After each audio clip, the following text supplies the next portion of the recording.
I've reported on stories in the past about bowling for the blind, and it never ceases to amaze me how good these players are, and how good they could get to be if they were to practice at it full time. But for these super special athletes, it's all about the fun and personal goals. And it just goes to show what you can accomplish if you put your mind to it. If you're like me, the following story won't disappoint you. And maybe it even will inspire us to appreciate one of the greatest gifts given to us by God, the gift of sight. And so here's the article from April 29, 1973. Bowling's fun time for blind. Rafael Torres, a bus driver for sight-impaired individuals, is the eyes for the Lighthouse of the Blind Bowlers, who compete for free at Miami's Coliseum Lanes every Friday, and he considers bowling a stimulating program.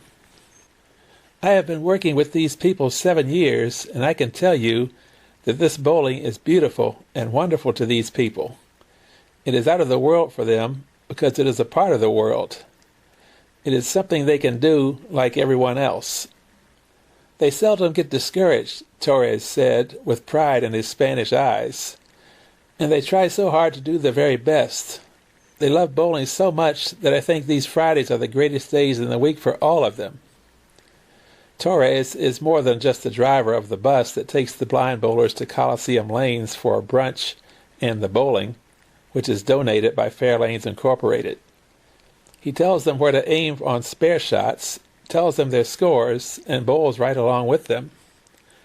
Torres and co-workers also set up the guide rails, which makes it possible for blind people to bowl so successfully. They know how to use the rail, Torres explains. We have a variety of styles just like in ordinary bowling. The rail itself is not mandatory. Many blind bowlers have mastered the game just by their keen sense of direction. But the guide rail, anchored by a pair of bowling balls on each end at the ball return rack in the foul line, does give the average blind bowler confidence. It's not a crutch. The rail simply points them in the right direction and alerts them when they reach the foul line. There is no pity among the blind bowlers for themselves or their mates, only determination. Right that we have a couple pretty good left-handers in this league, said Jack Ornstein, a left-hander. Don't print my score, insisted Gladys White. I'm bowling terrible today. I'm disgusted with myself and my game.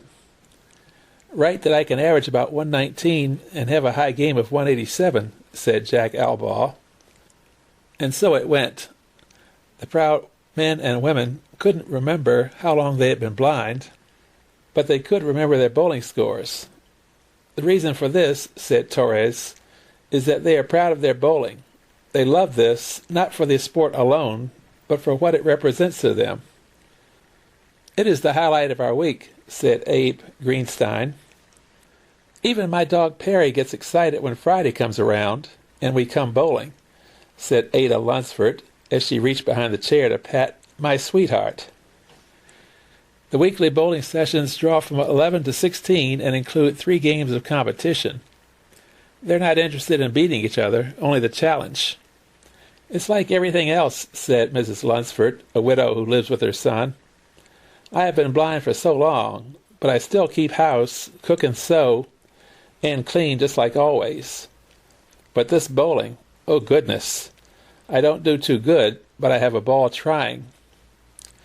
Greenstein considers himself the luckiest one in the group. I had been blind for about 10 years, but now I have a little sight in the left eye after an operation. I can see the black spots on the lanes, and by watching the spots I can throw a pretty good bowling ball, sometimes. Everybody in this program looks forward to Fridays. It's sort of our holiday.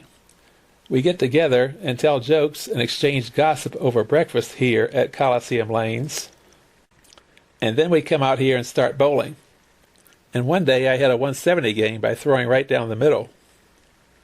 Ordinarily, Mrs. Gladys White wants a pin-by-pin description of her bowling game.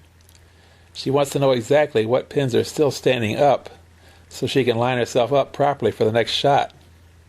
She also wants a running total on her score. Not today, she said.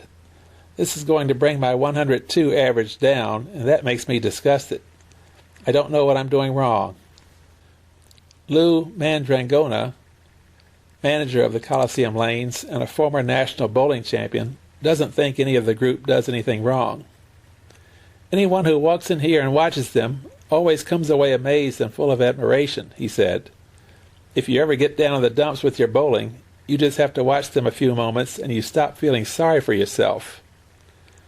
Inside, all of these blind bowlers are champions, in my opinion.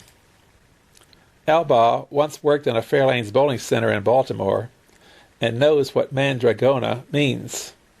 But somewhere along the line, Albaugh lost his sight, and now his greatest pleasures are his ham radio operation and his bowling. The large man grips the handrail tightly as he walks toward the foul line and aims his shots with deliberate intensity in an effort to maintain a 119 average.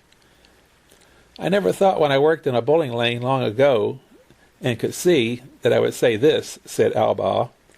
But if for some reason we don't get to come bowling one week, well, that just plain puts a damper on the whole week for all of us. Ornstein, the left-hander who has lost the sight in his eyes but not the twinkle, perhaps expressed it best for the group. Look at Seidel Crystal, he said, like he could see. She has a wristband that her husband made for her. Bowling means that much to her and to all of us. It's more than just a sport for us. It's life. It keeps us active and we need the exercise. I can't walk around the block anymore like I used to, and I can't drive a car. But I can bowl and I can average about 120.